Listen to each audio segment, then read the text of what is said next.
سرخط خبرها. سنه برگزاری نشست سران کشورهای اتحادیه دولت‌های مستقل در روسیه معلوم شد. رئیس‌سرای توجیک گفت ترک صحنه کرد و به حج می رود. قرب روبل در تاجیکستان یک بار پایین رفت.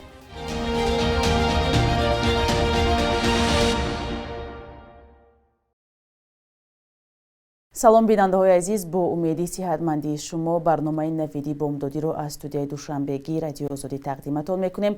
امروز 21 دکبر است. سران کشورهای روسیه، تاجیکستان، ازبکستان، قزاقستان، قرقیزستان، ترکمنستان، آذربایجان، ارمنستان و بلاروس در ملاقات غیر رسمی جمع می‌آیند. در این باره خبرگزاری اینترفاکس از قول سرگئی لبدف، رئیس کمیته اجرایی اتحادیه دولت‌های مستقل خبر داده است. با نوشته این رسانه نشست غیر رسمی رهبران کشورهای اتحادیه دولت‌های مستقل در سنت پترزبورگ روزهای 26 و 27 دکبر برگزار می شود.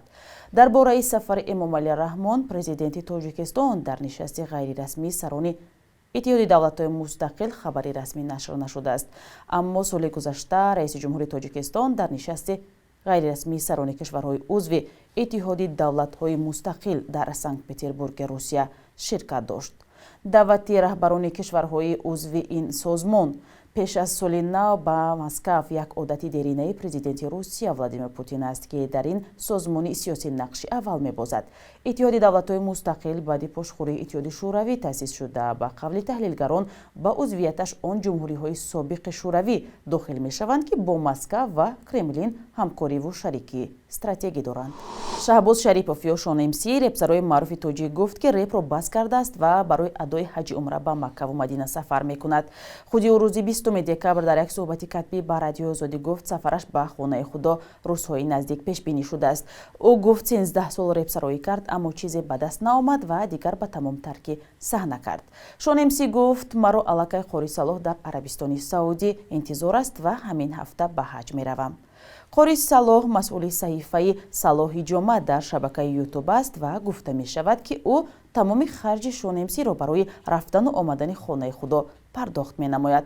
شهباز شریپوف همچنین به رادیو آزادی گفت که صفحه خود را در شبکه یوتیوب که قریب 9 میلیون ابونچی دارد به فروش گذاشته است. با گفته خودش در حالت پیدا شدن خریدار او به تجارت مشغول خواهد شد. شهباز شریپوف 30 سال دارد و در برابر باخ 84 و مستر اسماعیل که از رپسرهای معروف و سرمخلص در تاجیکستان به حساب می رفت و تاکنون صدها ترانه را به بازار برآورده است. شهباز شریپوف چند ماه پیش پس از یک مدت خاموشی سوال برانگیز بعد ترانه دموکراتیا و صحبتش در این باره غیب زد. ایده گفته بودند که او پس از بازداشت روزنامه‌نگاران و بلوگری توجیک دلیر امامعلی بازپرسی و احتمال دستگیر شده است. اما خودش به رادیوی آزادی گفته بود بازداشت و بازپرسیش اساس ندارد، ولی همزمان تصدیق کرد که پس از بازداشت و بازپرسی خبرنگاران و بلوگران او نیز میترسد. مقامات اوکراین گفتند پرزیدنت ولادیمیر زلنسکی روز 20 دکبر به شهر بخمود رفته است. نقطه داغی درگیری در ولایت شرقی دونتسک. معاون وزیر دفاع اوکراین آنا مالیار گفت زلنسکی با نظامیان واخورد و از سربازان اوکراینی قدردانی کرد. سفر ولادیمیر زلنسکی به بخمود از قبل اعلان نشده بود. نیروهای اوکراین تقریبا 10 ماه باز با سربازان روسیه در حال نبردند. مسکو ماه فوریه امسال به دلیل به قلمرو اوکراین هجوم کرد و آن را عملیات نظامی نامید. کیف تجاوز به خاکش دانست. ایران همسایه کشورش آذربایجان را به تشویق اعتراضهای آذریهای ایران به اعتراضهای ضد دولتی متهم می‌کند. در همین حال صدای آمریکا گزارش می‌دهد که ترکیه توسط مشق‌های نظامی با آذربایجان ثابت نموده است که در این بحث از آذربایجان پشتیبانی می‌کند. گزارش را در این باره کیومرسی عطا تقدیم می‌کند. نیروهای ترکیه و آذربایجان در ابتدای ماه دکبر با اشتراک فرماندهان بلندپایه دو کشور در مرز با ایران تمرین مشترک نظامی دایر کردند. به قول خبرنگار صدای آمریکا، هدف از این نمایش قوه ارسال پیام به ایران است. این پیامی آشکار به ایران است که اگر استقلال آذربایجان را اعتراف میکند، باید از نقطه نظر جغرافی حق آذربایجان به نظارت این منطقه را احترام کند. اگر ایران میخواهد آنجا یعنی در مرز آذربایجان حضورش را حفظ کند، میتوانم گویم که ترکیه هم در آنجا خواهد بود و به هر عملی تجاوزکارانه ایران جواب میدهد. ایران را موج اعتراضهای ضد دولتی فرا گرفته است. تهران باکو را به تشویق آذری‌های ایران به گرد حمایه‌های اعتراضی متهم می‌کند. مقامات ایران حمله‌های دیپلماتیکشان را به برگزاری مشق نظامی در مرز با آذربایجان تکمیل کردند. ما شاهد تمرین‌های نظامی ایران در مرز با آذربایجان هستیم. اکثر این مشق‌های ماه‌های اخیر با بنیاد پل‌های پنتانی در بالای رود بود که دو کشور را از هم جدا می‌کند. این پیام واضح به باکو است که هدف از تمرین ایرانی چیست. پرزیدنت ترکیه رجب طیب اردوغان و رهبر آذربایجان ایلهام علیوف با مقصد توسعه همکاری‌ها پیمان دفاعی امضا کردند. پشتیبانی نظامی ترکیه یکی از عامل‌های کلیدی بازگردان مناطق اشغال شده قره‌باغ کوهی از دست نیروهای جدایی‌خواه زیر حمایه ارمنستان بود. یکی از صادرکنندگان اسلحه به آذربایجان اسرائیل است. همکاری‌های آذربایجان و اسرائیل یکی از منبع‌های تشنج روابط تهران و باکو نامیده می‌شود.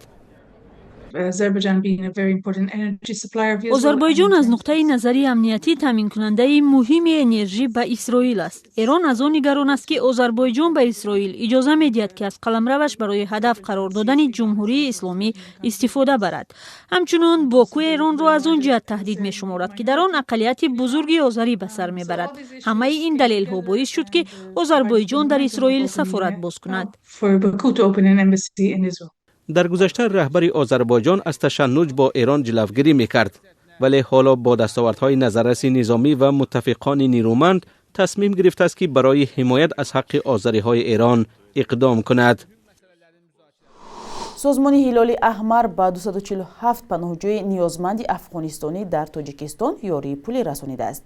در خبرنامه سازمان از 19 دکبر گفته شده است که یاری با پناهجویان در شهرهای دوشنبه و وحدت و ناحیه رودکی دسترس شد. یاری یک دفعه است. هزارها ساکن افغانستان از ترس طالبان و با نیت رفتن به کشور سوم از جمله کانادا به تاجیکستان آمدند.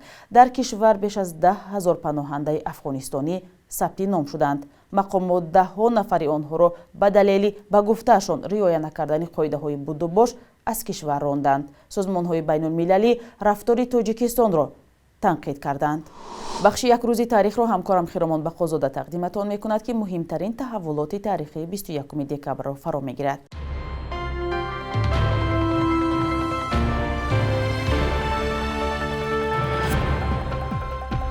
21 دکبر سال 2017 به کودکس جنایی تاجیکستان برای فرزندانی که بر قصدانه از نگاهوبین پدر و مادر برجامانده دست میکشند جزا در شکل تا 3 سال زندان جاری شد. تا آن زمان قانون چون این فرزندان را تنها جریمه بندی میکرد. جزا در حال سخت‌تر شد که در جامعه سنتی تاجیکستان که نگاهوبین والدان را یک قرض فرزندی میشمارند، با سبب بد شدن شرایط اقتصادی و اجتماعی حادثه‌های روی گردانیدن فرزندان از والدان رو به افزایش آورد. 21 دکبر سال 2004 شخصشناس معروف چیخ و یک محقق و تبلیغگر زبان و ادبیات تاجیک ایرژ بیچکا در شهر پراگا درگذشت. او 89 سال داشت و تا آخر عمرش خود را دوستی کلان فرهنگ و تمدن تاجیکان مینامید. همه 3 دخترش را نام تاجیکی داده بود. از او زیاد از 1000 مقاله و 50 کتاب راجع به ادبیات تاجیک به میراث مانده است. 21 دکبر سال 1929 هنرپیشه و کارگردان معروف سینمای تاجیک طاهر صابرов تولد شده است. در 72 سال عمرش او در 10 فیلم تاجیکی نقش آفریده. فیلم‌های هم ساخته است که به گنجینه سینمای ملی تاجیک داخل می‌شوند. نقش شاه در سلسله فیلم‌های 1001 شب او را به عنوان آفرینده فیلم‌های تفریحی شهرت یار کرد. قرب روبل روسیه بعد چند مدت بالوروی دوباره به تبریق قابل ملاحظه پس شد. بانک ملی تاجیکستان 1000 روبل روسی را 147 سومانی و 50 دیرم تعیین کرده است. در یک هفته پیش 1000 روبل روسی با 162 سومانی مبادله میشد. مسئولین بانک ملی تاجیکستان شرح ندادند که قرب روبل روسی در برابر اسعار سومانی چرا یک باره پایین رفت. موضوع پست و بلند شدن قرب روبل برای بیشتر عائله‌ها در تاجیکستان مهم دانسته می شود. نزدیکانشان از روسیه روبل میفرستند و بانک‌های تاجیکستان به آنها سومانی میدهند. نزدیکان مهاجران از بالا رفتن قرب روبل خوشحالی داشتند، ولی ظاهراً این خرسندی دیر دوام نکرد. بانک ملی تاجیکستان قرب سومانی را در برابر اسعار خارجی برای امروز چنین تعیین کرده است.